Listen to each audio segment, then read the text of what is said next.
Patches, and I'm here with Afro Transparency, baby, and we got my guy on the line. We have Mr. James Camper with us. Oh my God, he's such a sweetheart, and I love him, and he's going to be with us today. Go ahead on, James, and introduce yourself to the people.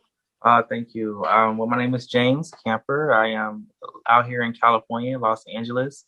I am a last year law student, and I'm so ready to graduate and, contribute more to society in terms of the legal aspect. You guys know we're going through a lot of trying times in terms of what people are dealing with on the legal side of things in America. So I'm so ready to be a part of the solution instead of just the conversation. Yes. And that's why, guys, I wanted James on. He speak his mind. Like if he want to tell Cardi B she ain't right, he gonna say it and he gonna tag her in it. And I love it.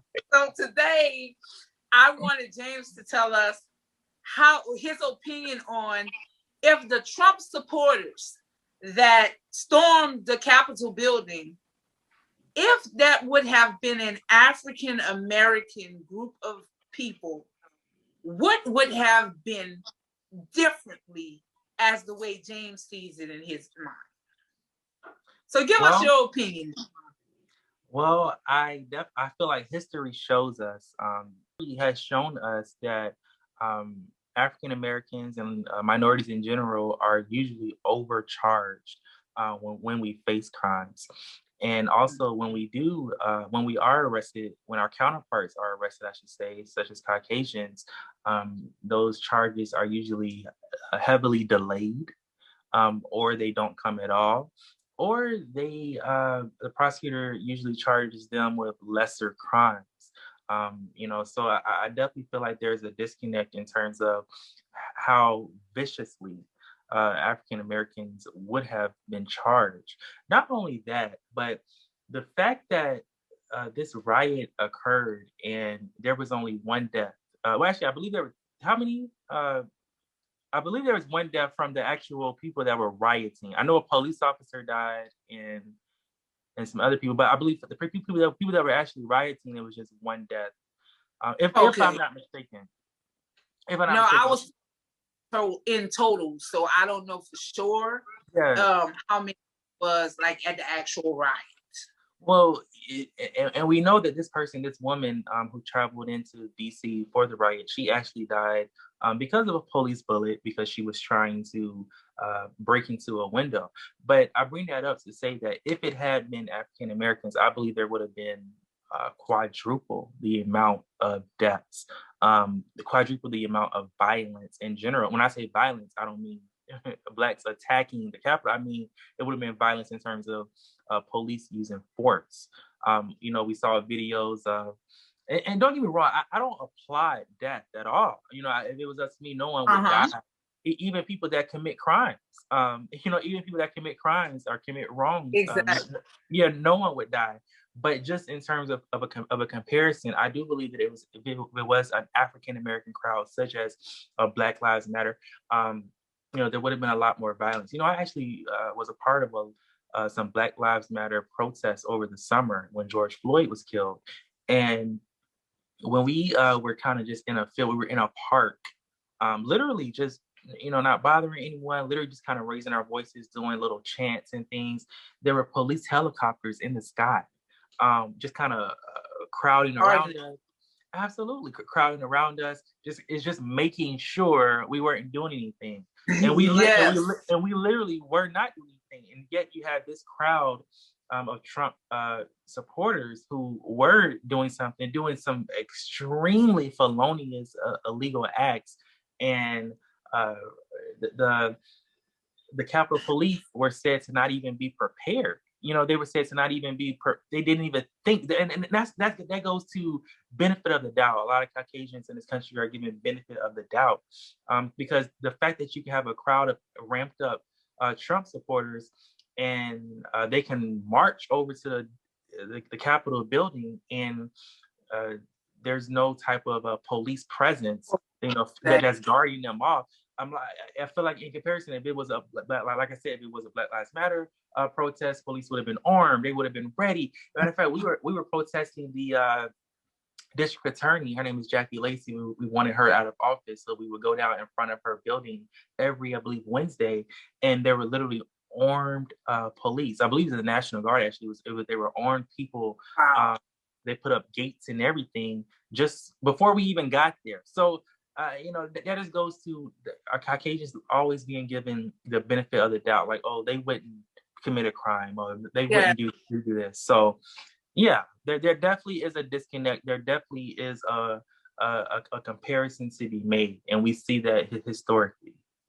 Well, thank you for your feedback on how you feel, and I do feel the same way, that African Americans are such a bigger target in this country, that if it would have been a crowd of African Americans, it would have been so many police officers, and the death toll would really have been in extreme numbers, way more than what they were.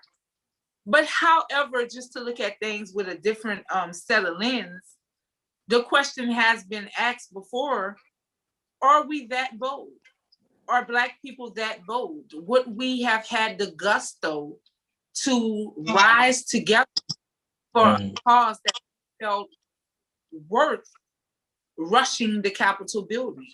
Would we have done it? Oh, that's a, you're going deep, Duchess. You're going deep. Well, I'll say that I feel like African Americans as a collective, we know, like you said, that there's a target on our back. We know what we have to look out for, and we know that one negative charge can ruin our entire lives. And I feel like African Americans as a whole are more cognizant of this fact.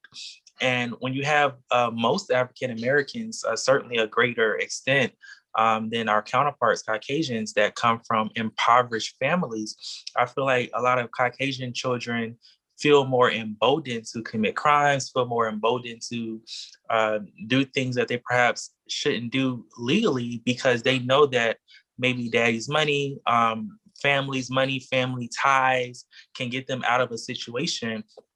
Or even if it can't literally get the charges dropped, they can depend on that family name or depend on that trust fund to kind of sustain them.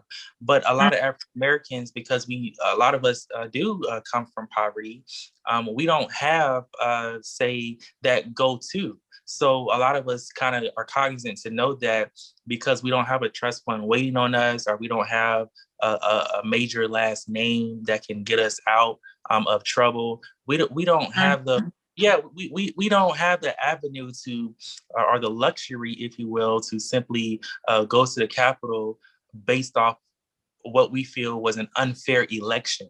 So to answer your question plain and simply, I do believe that African Americans are bold enough to do such a thing, but I just think that we pick and choose our battles. And that's a good thing. That's a good thing. I think we pick and choose what we choose to be a part of. I remember when the Capitol riot happened, Tamika Mallory, if you're familiar with her, she put on her Instagram, she said, Black people, y'all stay home. This is, white people's fight. And I think that's a good example that African Americans, we can't and we don't choose to be a part of every single fight. So I don't know. I definitely think that, you're going to have your crowd of African Americans that feel like we shouldn't be out there in the streets protesting anything. We're making it work. There are African Americans that didn't like Martin Luther King. While he was alive, there were African Americans that hated him, that felt like he was just making things worse. So there definitely is going to be your crowd of African Americans that don't like us to protest at all. There are your going to be your African Americans that don't mind going and breaking into a Capitol building. But for the most part, like you saw in Washington, D.C. In January, I do not believe that you will ever see a major crowd of African Americans doing such a thing for the reasons that I kind of just named. Exactly. I definitely feel the same way that growing up in the town I grew up in. It's kind of like whites on one side, blacks on the other side. feel like that till today. So I definitely understand the mentality of my mother. They Black people need to stay in their place. So I would definitely understand that all African Americans didn't agree with Martin Luther King's stance on things, because a lot of Black people in that mind frame felt like, you're doing too much, stay in your place. We got it good. They done gave us a little water over here. It's our own water. It's our little water over here. Now you're doing too much, you're gonna ruin it for everybody. You know what I'm saying? So I definitely feel like that. But will we ever get the equality or come closer to the equality that we seek if we're never willing to put everything on the line and just go for the gusto? And I feel like we have to get that punch in the guts, because in those Martin Luther King days, they had nothing. They didn't care. They didn't care if they got locked up. They didn't care if they got bit by dogs. They didn't care if, they were videotaped or filmed or whatever. They had enough.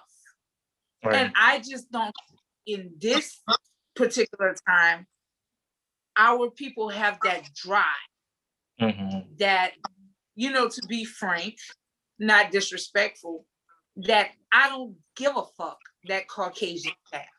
They have it. They don't care. They know that they can get out of it by their trust funds and their ties and everything else, but they don't care about none of that. They care about their passion for their cause. That's true. I no longer think we have passion that Dr. King had in those days to get out there and I don't care. Dead or alive, I want voting rights. I want some kind of equality. I want something better than what I have. That's just my opinion. And it's a good opinion. It's a great opinion. I have the same viewpoint, that I definitely feel like, the majority of us don't have that lasting, generating passion that, like you said, Dr. King had, him and his followers had. A lot of Caucasians, they do have that I don't care type of attitude. This is what I want. This is what I'm going to get. So when I talk about, a lot of Blacks being born in poverty and a lot of Blacks being raised in poverty, one thing that I have to, now that I've gone to law school, was the first time that I was around so many Caucasian people. It was the first time that I was, kind of surrounded by, if you will, Caucasian people. So I was, in these last 3 years, I've gotten the opportunity to see how white people kind of freely talk, how they freely think, and just even when some of my white peers don't like a professor, like don't even like a certain professor, they'll get together and they say, she didn't come to class. We're gonna complain and we're gonna get her good, and it's like you said, when they decide that they don't like something, it's over. They're going to go after it. Go after it. So even when I think about, I know there's an argument that Black people are not paid as much for jobs for the same type of work as Caucasians. And while that, of course, may be true, one thing that I would say is we as African Americans, a lot of us, not even some of us, a lot of us are timid. We're scared to demand the same pay. Yeah, we're timid. We don't want to cause any problems, or we don't want to get on anyone's bad side. Instead of saying, "Hey, I graduated with a whatever GPA. I went to this type of school. I have these degrees. I demand $300K a year because that is the going rate for this type of." We want to we want to accept willingly whatever we're offered because we're just glad to be a part of the table. We're glad to be a part of this company. But, I think that we definitely can do better with our passion. We definitely can raise it a lot in terms of demanding what we want. That is so true. That's definitely true. It's coming from, I don't know. I think, did you attend? I don't know. So educate me. Did you attend an HBCU before you went on to the PWU law school? No, I went to Atlanta. I graduated from Atlanta Metropolitan State College. So no, that's not. It is. I mean, it is an HBCU, but not on paper. It is. There's a lot of Black people that go there, but no, not on paper. It's not HBCU. Because I was just going to say, there's a big difference. I transferred to from a PW to my HBC, to Texas Southern University. And there was a difference. There was a huge difference, you know, and it could be that I was also coming from Louisiana to Texas. But the vibe on the campus was very of UL, where I went in Louisiana, University of Louisiana at Lafayette. The environment was, again, Blacks knew their place.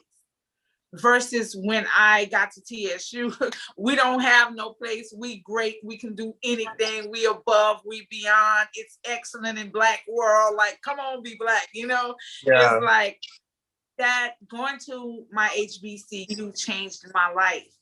But I also, in situations like this one, or even going back to what happened to George Floyd, anytime a Black policeman would have had his foot, his knee on the neck of a white man like that, this country, Caucasians would have set this country on fire. And yes, we made a little noise, but did we make the noise that they would make because of their boldness, because of their entitlement, because they don't have the fear that we have? We didn't make the noise that they would have made. So I definitely understand what you're saying. Well, yes, I feel like, you know, we have Caucasians that historically have started riots over hockey games, over losing a World Cup series, you know, type of thing. And now you see here that they are willing to riot over what they feel is an unfair election. So, I mean, their causes certainly aren't a part of human rights. They're not a part of civil rights or anything like that. But I definitely think, like I said, we definitely can borrow a cup of whatever they're drinking in terms of, you know, suppressing that fear, that fear that we have, you know, taking it from, you know, that suppression and making it known that we're not fearful. You know, we are Americans. You know, we are entitled to constitutional rights, just like you guys are, and we're not going to be mistreated. You know, we're not going to be overcharged. You know, we're not going to be sent to prison in droves for our first offense. You know, type of thing. But yeah, it's a really good thing what you bring up about a Black police officer, because I feel like if Black police officers historically don't misbehave in that fashion that white police officers misbehave, because I think, you know, internally, whether they admit it or not, they know that they will be brought up on charges in a heartbeat. You know, they know what the repercussions to follow if they kill someone. There's going to be a full investigation, and everything that you say is going to be analyzed, as opposed to a white police officer can say, "I fear for my life," and okay, investigation over. Exactly. You know? Yeah. Exactly. I sure thank you for having this conversation with me. When it came to my mind, and I had private discussions with people of if that would have been a mob of Black people, or why. The question I had was, why not a mob of Black people? Because I saw so many Black people angry at the fact that, yeah, they could do it, but we can't. And my stance on it was, it's not that we can't, we won't. We won't. So you know, you can't look at it like they so racist, they get to do all kind of stuff. You can do the same thing if you choose to, if you have the balls, you have the guts to get out there and do it. I don't think it's they letting them do it. I think that they didn't care if somebody gave them a permission slip or not. They were going to do it. Whether we kind of look for permission slip to fight for our rights, and that's not really cool. Well, absolutely. And, you know, I don't advocate, like I said, I don't advocate violence, you know, in any way. But, you know, when I think about the violence that we do have, such as the gangs that are a part of our communities, and, you know, even let's go to rappers that probably kind of promote violence. You know, I feel like with these things, with these people that advocate violence in our communities, there's no reason that George Zimmerman should still be alive. And, you know, and it's not even about precisely what he did to Trayvon, but it's about everything he did and said thereafter. The man tried to sell his gun and sell it on some eBay site, and they shut it down, but he tried to just for gun for profit. He's been caught saying the N-word. He called a man an N-word at a bar. I just feel like when you think about someone like that, that's where all of our anger and vitriol should be going to, is ridding. And I'm not saying kill him or anything, but what I'm saying is he should have been confronted by the Black community a long time ago. We don't want him killed, but I agree with you. The boldness.